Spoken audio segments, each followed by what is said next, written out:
Welcome to CAD engineer. इस video में हम देखेंगे कोनिक टूल के बारे में। Conic the conic tool let you sketch conic curves driven by end points and rho value. तो कोनिक टूल को यूज करके हम कोनिक कर्व्स बना सकते हैं by driving end points and rho value. So depending on the rho value the curve can be elliptical, parabolic और hyperbolic. तो हमारी रो वैल्यू पर डिपेंड करता है जो मेरी जो कर्व की शेप होगी वो इलिप्टिकल होगी या पैराबोलिक होगी और हाइपरबोलिक होगी। Conic curves can be reference existing sketch or model geometry or they can be standalone entities। तो conic curve हमारा reference existing sketch भी हो सकता है, model भी हो सकता है और standalone entity भी हो सकता है। You can dimension the curve with the driving dimension and the resulting dimension display the row value।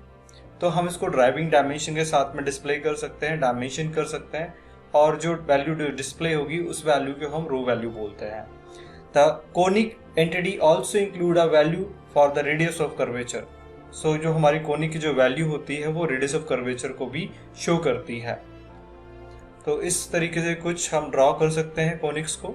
So conic sketch that reference existing geometry. आप देख सकते हैं यहाँ पे एग्जिस्टिंग ज्योमेट्री के साथ में हमने स्केच बनाया है और इस स्केच का हमने बाद में मॉडल बना दिया। तो इस तरीके से हम इनको यूज कर सकते हैं कोनिक कर्व्स को। तो कोनिक कर्व्स की क्या क्या वैल्यूज होती हैं वो देखते हैं।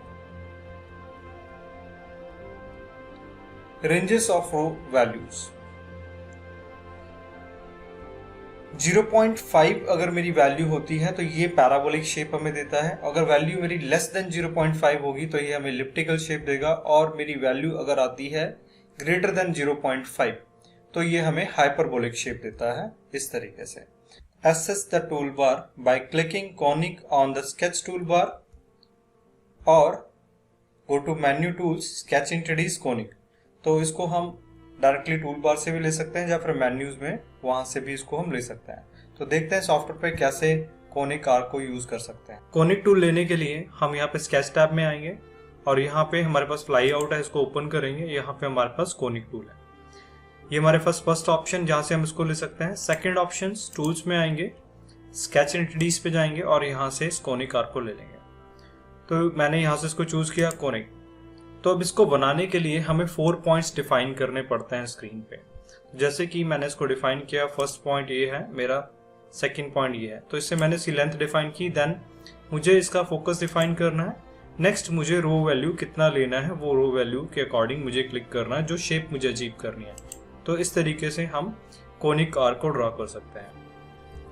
अब देखते हैं डिफरेंट रेंजेस के हिसाब से कैसे मेरा कोनिक वैल्यूज चेंज करता है और मैं कैसे कैसे इलिप्टिकल, पैराबोला और हाइपरबोला यहाँ पे बना सकता हूँ। तो यहाँ पे मैं क्या करता हूँ, यहाँ पे मैंने रैंडमली एक लाइन ली और इसको ड्रॉ किया कुछ डिस्टेंस तक और मैं दोनों पॉइंट को यहाँ पे हॉरिजॉन्टल कर लूंगा ताकि ये इक्वल रहे, मूव ना हो। जब मैं डिस्टेंस डिफाइन करूं तो ये इक्वल डिस्टेंस पर है। तो यहाँ पे मैंने 1 एक डिस्टेंस लेके चला क्योंकि हमें पता है जो मेरा जो कोनिक है मैक्सिमम 0.95 तक जाएगा।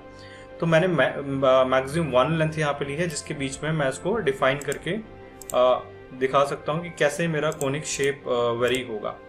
तो यहाँ पे मैंने एक नॉर्मल ट्रायंगुलर शेप बनाई है। इसी तरीके से मैं इसको कॉपी कर लेता हूँ। मैंने इसको कॉपी किया और इसकी कुछ और कॉपीज यहाँ पे ड्रॉ कर लिया। तो देखते हैं 3 डिफरेंट शेप्स कैसे मुझे मिलती हैं यहाँ पे। तो मैंने वापस से कोनिक टूल यहाँ से लिया, कोनिक। तो जैसे मैंने बताया मुझे इसमें 4 पॉइंट्स डिफाइन करने होते हैं। तो मैंने फर्स्ट पॉइंट ये डिफाइन किया, सेकंड ये डिफाइन किया, थर्ड मैंने ये लिया, next fourth controlling that rho value. तो मैंने पहला ये क्लिक किया। उसके बाद मैं इसका डायमेंशन करता हूँ। जैसे मैं डायमेंशन करूँगा, ये मेरी ड्राइविंग डायमेंशन है। ड्राइविंग डायमेंशन वो जिसको क्लिक करके हम चेंज कर सकते हैं। तो इनिशियल मैंने डिफाइन किया, मुझे रेंज रखना है 0.5। तो ये एक्यूरेटली पैराबोलिक शेप इसने अचीव कर लिया। तो आप डायमेंशन के अकॉर्डिंग जब भी वेरी करना चाहें इसको क्लिक करके आप वेरी कर सकते हैं, वो चेंज हो जाएगा। अब वापस से मुझे नेक्स्ट बनाना है। तो मैंने अगेन यहाँ से लिया conic, first point, second point and third point and adjusting the row value। Again मैंने डायमेंशन डिफाइन किया। मुझे इलिप्टिकल शेप चाहिए। तो इलिप्टिकल शेप के लिए मुझे जो वैल्यू लेनी है वो लेस देन 0.5 मुझे लेनी पड़ेगी। तो मैंने लिया वैल्यू 0.05 अराउंड दैट। तो आप देखेंगे ये जो शेप है ये आपकी इलिप्टिकल शेप, अगर आप इसको कंप्लीट करते हैं तो यहाँ पे आपके पास एक इलिप्स बन के आ जाएगा। नेक्स्ट मैंने दोबारा से बनाया है यहाँ पे first point, second point and third point and click किया एंड वापस से मैं डिफाइन करता हूँ। अब मैं वैल्यू जो डिफाइन करता हूँ मोर देन 0.5 डिफाइन करता हूँ। तो देखते हैं क्या शेप अचीव होता है। I am giving its value to around 0.95।